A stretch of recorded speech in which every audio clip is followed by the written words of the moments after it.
like I say, every time I turn this camera on, from the West Coast to the East Coast and everything in between, folks, you are live with Lonzo, the Godfather of West Coast hip hop. And this morning at 11 o'clock, I got a special edition show. I can only book it at this time. That's why I'm up. I'm brushing my teeth and everything. I'll wake up for this lady right here, okay? The lady I'm having on my show today, she agreed to do my show with Lonzo. I'm only available at 11 o'clock in the morning. That's okay. The camera, I paid my electricity bill. We can do this. My guest this morning is none other than the iconic dancer. You've seen her a million times on Living Color. My guest is Big Lez. Big Lez, how you doing this morning, baby? What's up, Lonzo? I'm doing fantastic. How you? Whoa, you look good this morning. How you doing? Damn it, you wearing it this morning. You wearing it this morning. I'm good, honey. Thank you so much for having me. I really appreciate it. I'm glad you took time out this morning to make this special appearance. I got the first question I got to ask you. How did you get the name Big Lez? I think a lot of people still don't know, as many times as they've seen me dance, is that I was really a gymnast. The way you see Simone Biles and Dominique Dawes and all that is I was a gymnast since I was 10. All through, not even on a private team, not even like my high school team. And I got a full scholarship to college.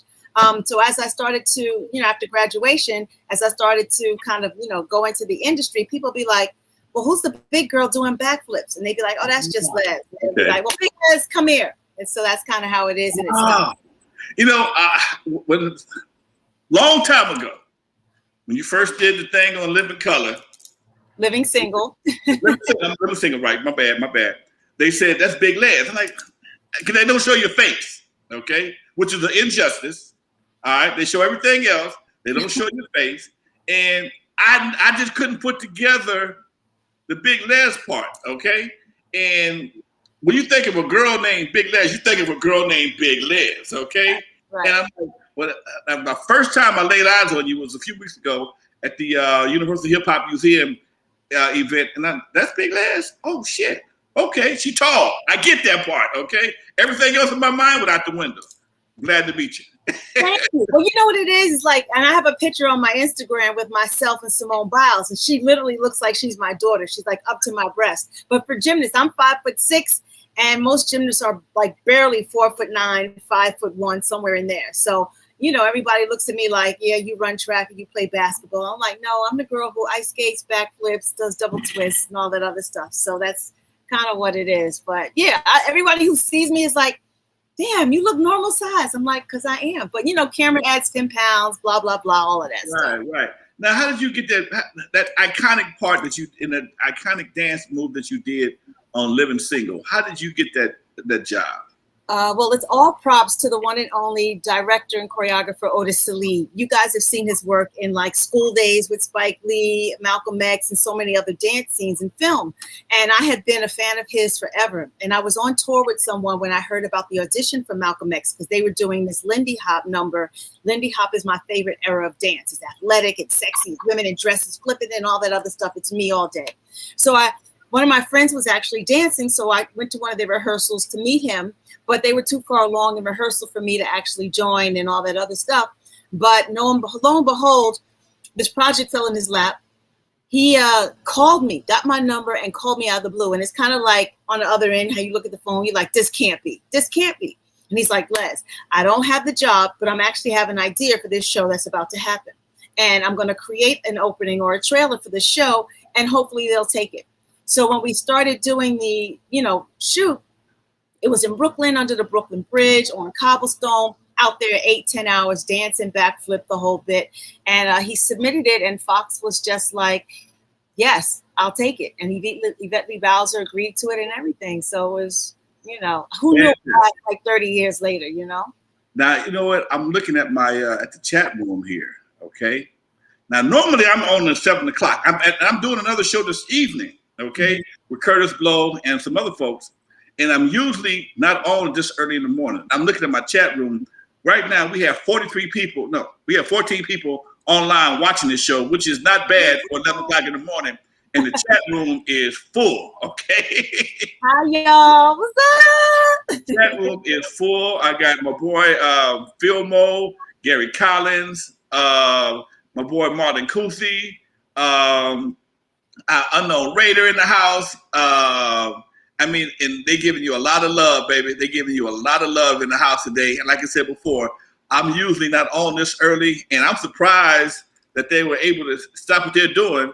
But these guys are loyal supporters of the show, and I'm glad they will come on and see this iconic dance. What are you doing now these days, babe?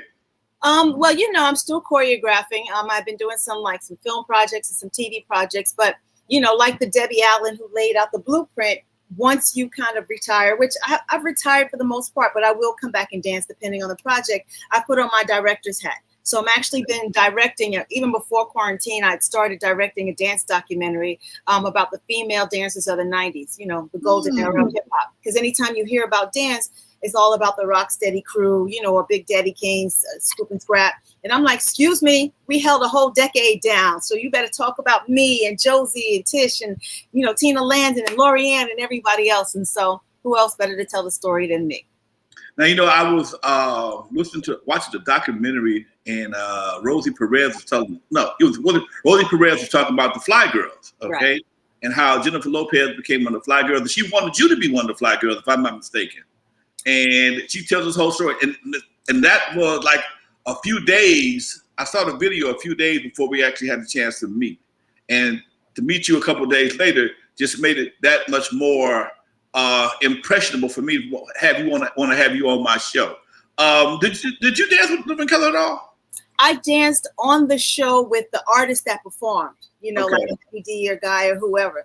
I did audition to be a Fly Girl, and that's the one devastating heartbreak in regard to a job that I didn't get.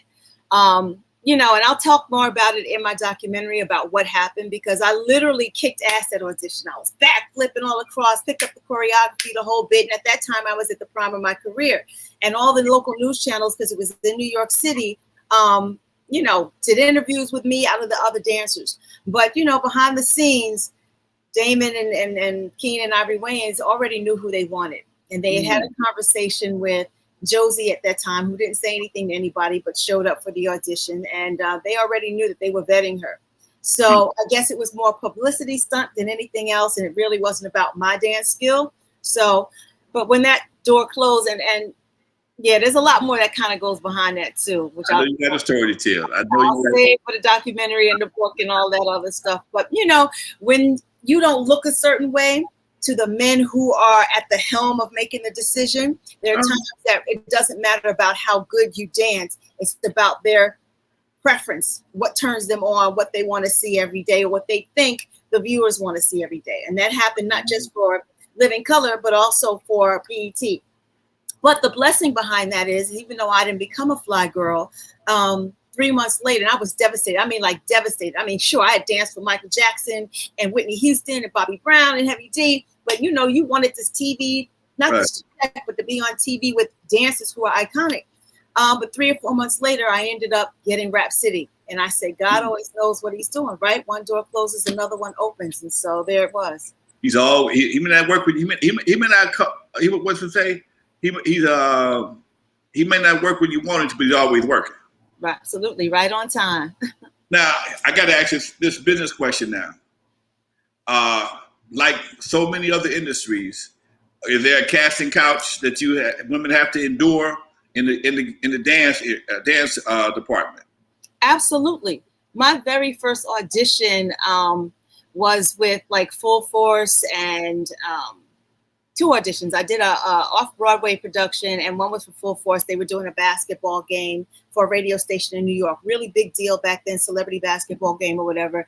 And even before then, but yeah, I've been approached once or twice about, I could get you this job. All you got to do is, get on your knees. All you got to do is like, just come see me a little bit later at 6 o'clock or whatever. And I was like, I can dance, right? And thank God for me, a couple of things, right? One is that I come from a family of strong women who, teach you that self-respect and all of that other stuff. 2, I will never do anything to disgrace myself or my mother. 3, because I had such a blessed and successful gymnastic career at a very high level, I kind of, you already know what your worth is. And I think I still had some fear when I got into the industry, because I really saw things quick. I saw this celebrity doing coke. I saw this one doing whatever. Like, I saw a lot of stuff quick. And then you always hear those horror stories about getting on the casting couch or whatever. And I think me being a New York chick, aggressive, loud, like I curse you out in like 2.2 seconds, I was able to kind of put the kibosh on anybody really kind of coming for me. They'll try it, but I don't think they came as hard for me as they did for other women who really are like victims of the Me Too. But yes, it does happen. And it's very, very true, from the lowest level of casting director to the highest level of a producer or director. Wow. Sure. Wow. That's sorry to hear that, babe. What would you tell a young aspiring female dancer? Because nowadays, if you ain't twerking, you ain't working. I mean, what would you tell them, you know, how to establish their worth? And because it's let me back up for a second. When I'm not doing videos or wrecking crew or speaking, I run nightclubs. Right. Okay. One of the nightclubs I used to run was a female strip club. Mm-hmm. Kind of inherited. I didn't go apply for the job. I had opportunity presented itself. Well, the other club is a female strip club. Okay, I can do that too. All right. And I've seen situations where mothers have brought their daughters. Hey, man, my daughter wants to be a stripper. Huh? And you okay with it? I mean, I understand everybody, you know, sometimes things are brought to you. Sometimes you don't expect the person to bring to you is this the person that brings it to you is going to be this person. You know what I'm saying? Like a dad say, hey, my son wants to sell dope. Can you give him a sack? Okay. It's like you think you might want something different for your kids. And when I saw this kind of stuff, it was like, I'm a different kind of dude. I'm just a different kind of dude. I'm not wired that way. You know, if the girl came by herself, it might have been different, but for a mom to bring, I'm like, you really want your daughter to be in this? Anyway, what would you tell a young lady who was trying to be a video dancer or a professional dancer, but the current climate is requiring them to go over the top, okay? But they don't want to go. All they want to do is be by Big Lez. All they want to do is dance. What would you tell them? Oh my God, you said so many things there. First of all, there's no shortcut, right? There's never any shortcut. Even if you go and you like blow up real quick, the downfall is very fast. Nobody respects you if you show up and you have zero skill. I know exactly what you're saying when you talk about mothers bringing their daughters, because as many tours as I've been on, I would see, you know, if I danced with Guy in whatever, 96, and mothers would bring their daughters backstage because they think they're going to be the next Teddy Riley's wife or the next Mrs. Riley. I would see them in 97 on a heavy detour because they would think, you know, that same girl who didn't get picked up is going to be the wife of Heavy D. Just get her backstage and all that other stuff.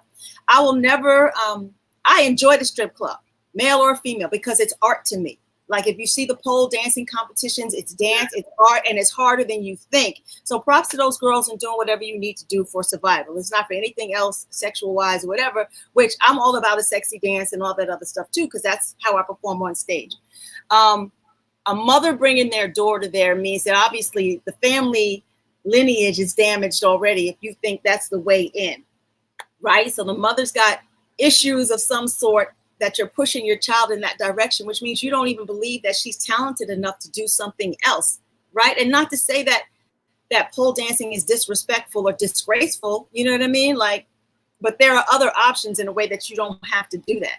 For anybody who's trying to get into this business, for the females only, make sure that you, not only, but for females and everybody else, but make sure that you have a skill that not one, that you only hone your craft, but remember that your reputation is really like your legacy. When you start in this game, when you end, whatever you want on your epitaph, on your, you know, when you pass, you want it to be something that's respectful, that you left a really good mark in this class, in this world. You know, the fame thing is so short-lived, and this whole social media thing is making people like go crazy for likes and all the mental satisfaction. And it's really a disservice to people who are serious about their craft and their art form. So I just say, women, do the work, put in the work, find out what you're good at, even if it is pole dancing, then take it to the next level, right? Do the whole pole dancing competition, because that's a real thing that's sponsored, and you can make millions of dollars that way instead of being like a hood celebrity. You can be a national celebrity in an art form that's respected in that way. Okay, all right. How long you been in the game, Liz? Oh God, we'll say since '89. Okay. Okay. I'm still 22. Okay. Did you ever stop and start a family, or are you just strictly a career girl? I think by the time I decided to start a family, I was, already like 38. You know what I'm saying? Okay. I never thought that time would fly. When they say time flies, it absolutely does. You know what I mean? I have been with my guy for like 17, 18 years, both of us in the industry. I'm still working, he's still working. And it's not like we didn't want a family. We just didn't stop to think and plan and do all that other stuff. And so by the time that, I started to be like, all right, what are we doing? We need to have some kids. I was pushing like 40, and it was just like Mother Nature's like, So clearly God has had other plans for me. And whatever that looks like for me going forward is a little different, right? Thank God we're in a world now where I can remix that version of parenthood, whether it's adoption or surrogacy or all that other stuff. So, but yeah, I was hoping that for myself. So I say, now I'm glad you asked me that question too, because I make sure that I say that to not just the females, but the men. Make sure that you're afraid to lose time, especially when you're on a roll, right? You don't want to stop the wave in the middle of your career. And there was a time back in the 90s where they did not glorify women being pregnant on camera. They would have the camera just from the neck up, so you couldn't see anything. You couldn't gain weight. You couldn't be on stage performing. They'd be like, your career's over. We're snatching your record deal, all that other stuff. And now you see everybody, whether it's Cardi B, whoever, just performing on stage, embracing all of it. But make sure that you carve out that time for yourself to start a family. Have a plan in place to know what it is to get back into dancing, back on the road, having someone take care of your child, having, that kind of a thing, because you don't want time to go by where that opportunity is lost. Or freeze your eggs. If you're in your 20s now or your early 30s and you hear me, then freeze your eggs, pay the money, do it so that you have options. Okay. Sound like a plan there. You hear it from a vet, folks. You hear it from a vet. Damn, I have so much. You give such good answers. I'm listening to you. I just stop thinking for a minute. No, it's so good. I'm just happy to be here with you. You are so iconic and legendary, and I think it's a sin that we have never had you on Rap City. I did Rap City with Joe Claire for 7 years, from like 93 to 2000, and how we, the producers or whoever did not have you on the show is insane to me and a disservice to hip hop. So I'm happy and thankful for this moment. You guys don't know that Joe Claire and I are working on a new show, and Lonzo blessed us with an interview. Thank you, Jesus. But we absolutely need to do a part 2 because your story is so long and strong. And once we get situated again, we're going to have you back for sure. I'd love to do it. Not a problem whatsoever. Rap City was hot. Hip hop took a shift here on the West Coast.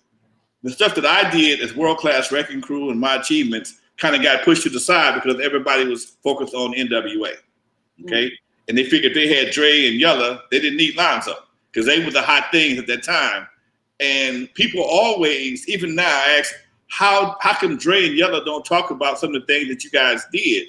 Well, how come they don't know more about what you did? And people understand that when they were with me, I'd already started like 4 or 5 years ahead. I got a 4 or 5 year head start. They don't know my story, so they can't tell my story.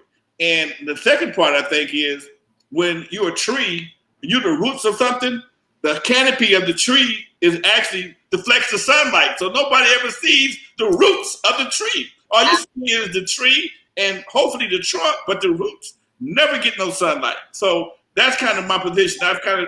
Being a pioneer, being the roots of West Coast hip hop, I've kind of accepted that position, but I'm a Gemini. So I'm not going out without a fight.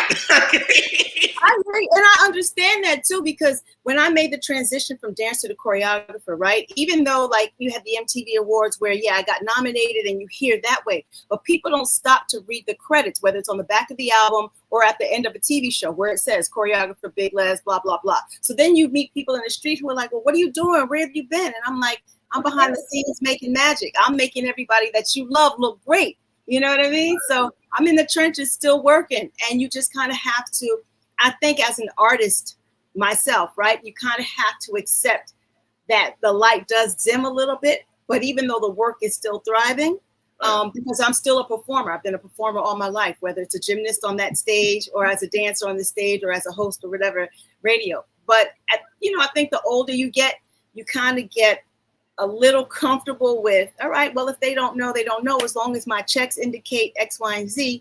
But we also want to get our roses and our just due for the journey and the hard work that we put in for making these other people look great. And I'm with you on that. I've never been celebrated for all the people that I've worked with. And I think part of me doing this documentary, right, is because, again, I say time is of the essence. I can't talk to Michael Jackson. I can't talk to Heavy D. I can't talk to Whitney Houston. I can't have a conversation with John Singleton. I can't talk to Andre Harrell, who I had just talked to before he died, who was scheduled to shoot with me. So time is of the essence, and to help tell the stories of the people that we made great. So yeah, we're part of this history. We're embedded in this history. You can't erase us from this history. Yes, we want our shine and our glory, and hopefully we will get it, but the work won't stop for either one of us, because I think the artistry that lives inside of us is bursting to still keep getting out there. So we just kind of have to accept it for the way that it is. And social media and this internet makes things possible that wouldn't have happened 20 years ago. Absolutely. I had a TV show in Compton for years, and it was only in Compton. Okay, it was a public access show, and I did 15 years, over 500 shows, but it was only in Compton. Right. But thank God, I recorded every show. So now those shows are content for a new channel I'm about to launch. So thank God you have a legacy that you can go back and put together for your documentary to make your thing even much more impactful. People go, oh, she did that. Yeah, I did all that. Okay. Absolutely. And I'm thankful for the platforms like YouTube where people can go back and see our history, and that we can put this, like you can even record this interview for the people who didn't get up at 11 o'clock, right, and it'll live again, and it'll live forever because it'll be on the internet as long as we tag it. So, hopefully the people at home are teaching their kids about the history of music, from hip hop to R&B, whatever, so that those who are moving forward and say that they want to be in the industry know who the people like, Martha Graham and Debbie Allen and Darcel Wynn are, those dancers, and who know the producers like Lonzo Williams and all the people from the past, the Berry Gordys and all that other stuff. Now, I'm looking in the chat room right now. Normally somebody else would go in the chat room. I'm looking at the chat room. They want to know, how can they follow you, Big Lez? You can go to my Instagram. I have 2 pages, but my pro page is I am Leslie Segar, LESLIESEGAR. And then my other page, my ratchet page, is Your Girl Lez, in case I got cursed somebody. You got a ratchet page. That's the one where you put all your memes up when you're mad at somebody, or you put a little picture or whatever. So yeah, but Your Girl Lez, LEZ, or I am Leslie Segar, verified. And a boy says, one of my fellows here, he says, you had me at Queen Latifah. You had him at Queen Latifah's Ladies First. He said he's been following you ever since. Gary Cummins. There's nothing but love for you. Okay. Thank you, Gary. I mean, you gotta. I can't read. If I start reading this, we're gonna stop talking because you have nothing but love. You haven't aged at all. One boy says, really though, says, I'm grown now. What up though, Big Lez? Hey! I'm still working out, y'all. Trying to keep it in the gym, keep it tight, keep it right. You know what's crazy, and I'll talk again about this in the documentary, is, being an athlete since a young age is I've had a lot of surgeries that people don't know about. Some that made me think that I was never going to dance or tumble and stuff again. And just all orthopedic stuff, broken bones and whatever, all kinds of stuff. So those are things that, I'll kind of share. So for me being at this stage and this age and still being able to get it, I appreciate the love. So, and you said something earlier, and which I think is very important, that the current veterans recognize the people that paved the way. Debbie Allen. Okay, how big of an influence was she on your career? Oh my God, absolutely. Like her and Darcel Winning, who I'll explain to her, are absolutely the key influences because, again, for me, my background is in gymnastic training. I was not a professional dancer. I was a New York City club dancer, but I also watched, shows like Fame and stuff. So to see someone who looks like you on TV doing what you love, that was what Debbie Allen was for me, awe-inspiring because I saw her all throughout the 70s and the 80s. And then a TV show, Solid Gold, Darcel Wynn. She was the statue with the long ponytail and those legs. Like I would wrap a towel around my hair so I could hit my head so I could have a ponytail like her and be kicking, and then she could do some flips or cartwheels. Like I was emulating her in my house. So those two women for me were key into being like, oh, wow, I can do exactly what they do. And I want to take it out of my living room onto that screen. And I was glued. I'd be at the TV like this. And then, of course, Soul Train, too. Watching Julie Botley and the Asian girls with long hair, like all of that stuff and the funk and the flavor. But mostly for, being a club girl in New York City, house music is really, I'm probably more of a house head than I was a hip hop girl growing up because it was all dance, dance related for me. But those women definitely are key to how I made my transition into dance for sure. Okay. Deuce Time says, much respect. I remember her on Rap City. Ask her about her favorite interview. Oh boy. Whew, there were a couple. I have to say some of my favorite interviews were really with like some of the legends, and only because they gave me so much information and had really great stories. And so I'll talk about like Ice-T was dope, EPMD, DJ Premier. The most fun that I had was like going to Jamaica with Buju Banton and Beanie Man and Capleton, and being around the island and all of them when dance hall was killing. Really dope shows where Raz Kaz and I went in a helicopter, or Exhibit and I on jet skis, and Dub C was the first one to put me in a lowrider. He popped my lowrider cherry. So those were really, really good shows for fun's sake. And because they told really good stories in history, not just, you know what I'm saying, I just keep it real, you know what I'm saying? Because I had a lot of that too. So those are my favorites. Now, a guy takes you out to a party.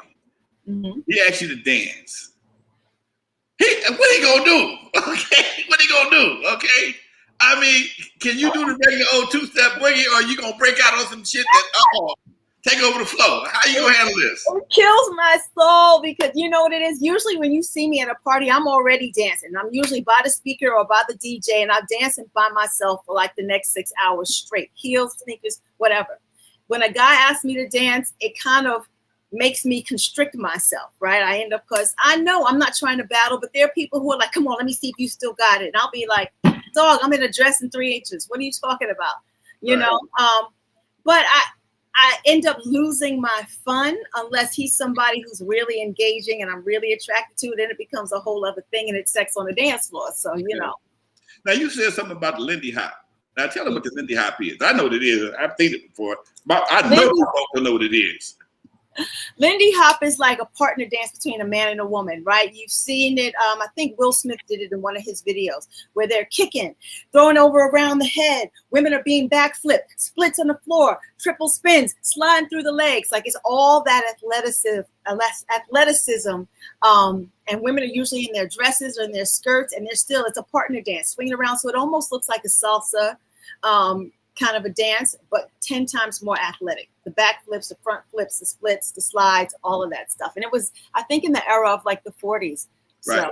So, I watch those videos sometimes. I've seen videos, and there's two things I was impressed with.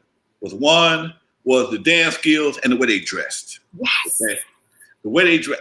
And this is something, I'm a little older, so I come from a different era. And I run nightclubs all my life. Well, when I ain't doing music, I'm doing nightclubs. Right. And I've watched over the years how things have kind of, at lack of a better word, declined. Okay. Used to be a time you got dressed to go to the club.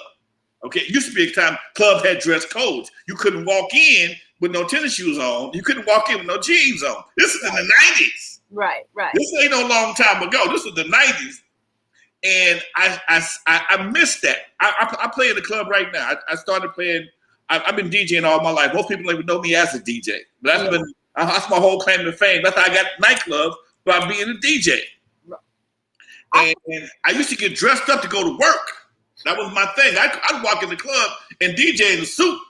Okay, that was my thing. Okay, and me and my partners, as Wrecking Crew, we first started doing my club Eve After Dark. We shopped every Saturday afternoon to go to the club Saturday night. That's how we did it. Now to see, even as a DJ, there's really no real dance music like it used to be. There is dance music, don't get me wrong. But in the black clubs, okay, I find the best music to dance to is the old stuff. Now, folks go to the clubs now and they do this. My assistant just walked in. That's what they do at the club right now. They sit there, they bob their head, they got their drink in one hand and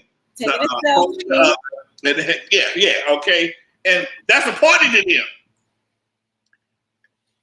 Help me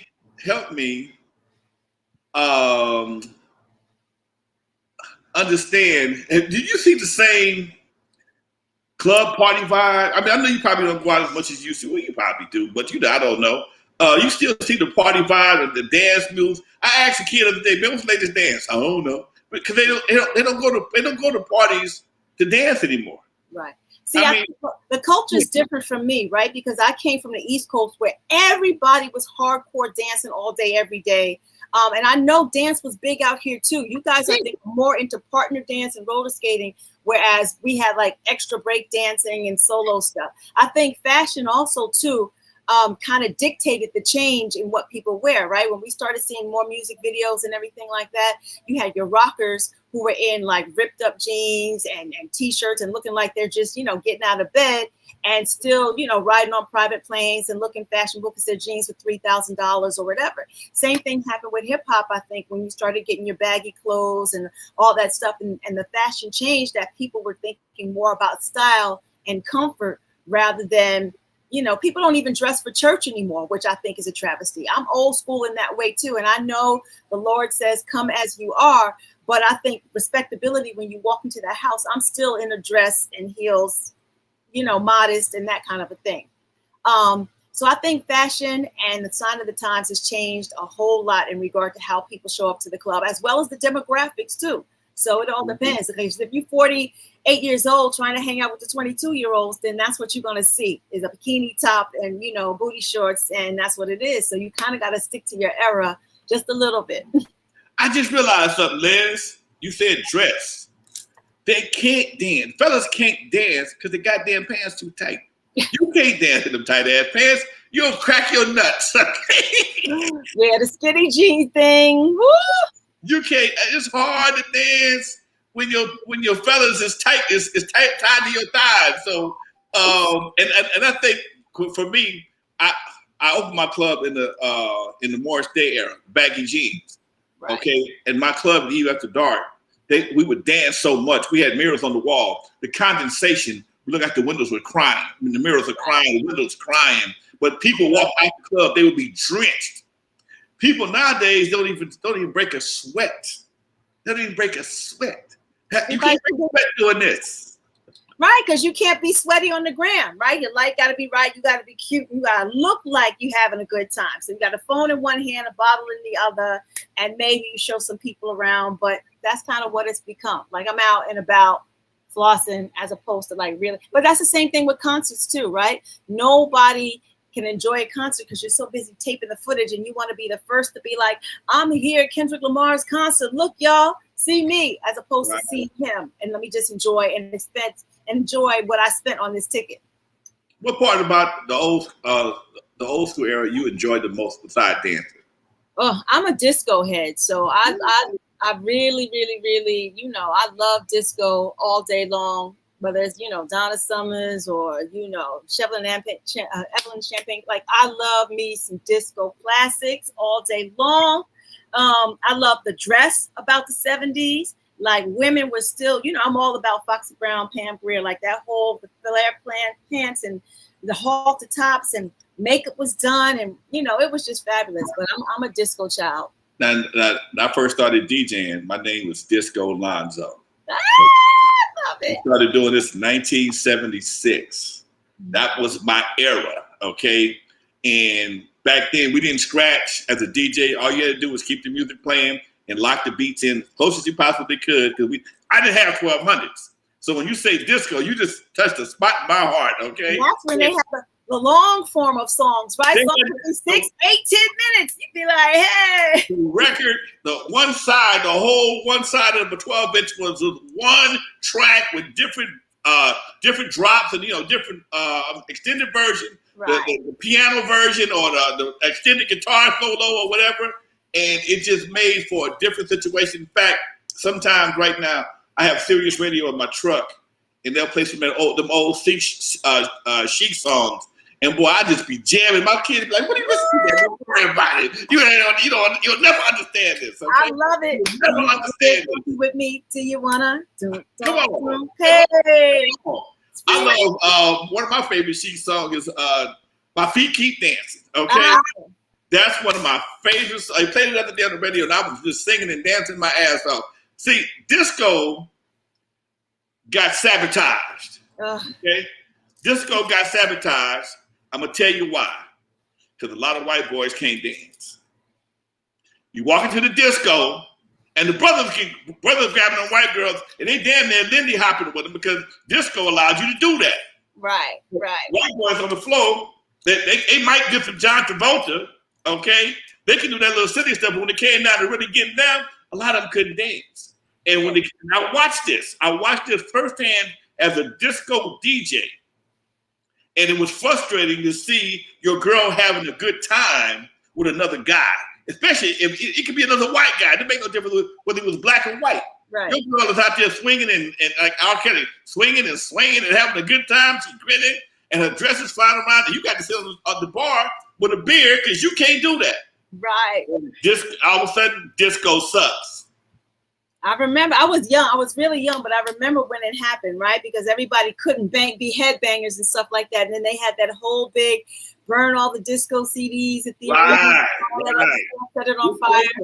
And disco died after about maybe 2 or 3 years. Disco died after about 2 or 3 years, and it was a great era. But then in the early 2000s, we got this electronic dance music, which is basically disco reincarnated.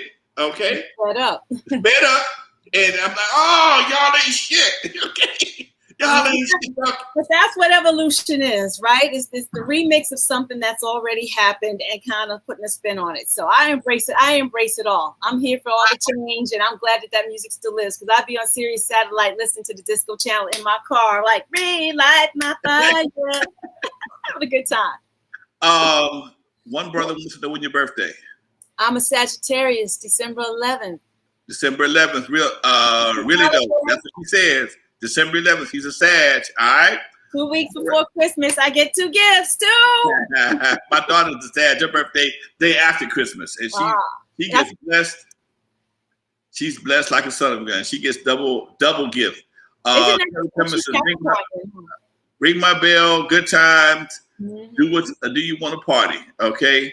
I guess you got a serious fan here. Really don't say I'm on it. Whatever that means, I'm on it. Okay. You have a serious fan here. You get a lot of love here, darling. You get a whole lot. I'll take it. I'll take all the love. Thank you. Love to you back on. You know what? I'm looking at the attendance. We got about 33 people here, which is about we're live. We're live on YouTube and Facebook. And that's an excellent show for 11 o'clock in the morning, okay? Truth be told, that's an excellent show for 11 o'clock in the morning. I was a little concerned that my folks might be working. I don't know why they're not working, but they probably got their phones on. I ain't mad at them. I know some of us are still in quarantine at home, so it is, between getting back to work and hustling and all that stuff. So I get it. I'll take what I can get. My boy said he used to love looking at Big Lez as a kid on BET. Aw, thank you. Was you on TV Raps? Or you was on what show were you on again? No, just Rap City. Okay. I just had a chance to hook up with the other Dr. Dre a few months back. Okay, and he was saying, "Mom, how did we miss you, man? A whole lot of people miss me. I didn't do Soul Train. I didn't do Cribs. I didn't do none of that stuff. But at that time, like I said, I stepped away from the music industry. Got more. I was still in entertainment, but I was back into the club business, and they was more focused on N.W.A. and gangsters. I am not a gangster per se. I've done some gangster shit, but I'm not a gangster. So, right. You know, things just kind of got by me. But who said it ain't over with yet? It ain't, and it's not over with. We got numbers up here. My boy said, we got to get your numbers up. Okay, that's me. All right. No, thank you, bro. Let's make this happen. Les, anything you want to say before we close out, darling? I just want to say I appreciate you and all you've done for hip hop and the culture. I thank you for having me on here. I thank you, viewers who've been rocking with me since day one, like Roundaway Girl and all the Bobby Brown, Heavy D, Mary J. Blige stuff, and the TV stuff. I got more coming, radio. I'm directing now, so pray for me that I can get this documentary, get my deal in place, get it shown on Netflix or whatever the case is, and I'll let you know if I'm gonna lace up again, depending on the project. I'm gonna work on a musical as well, and I would absolutely lace up to dance again, or if Beyonce calls, I'm in. One more question. Yes. Who was your favorite person to dance with? Do you have a favorite person that you really enjoyed dancing with? I mean, Another hard question.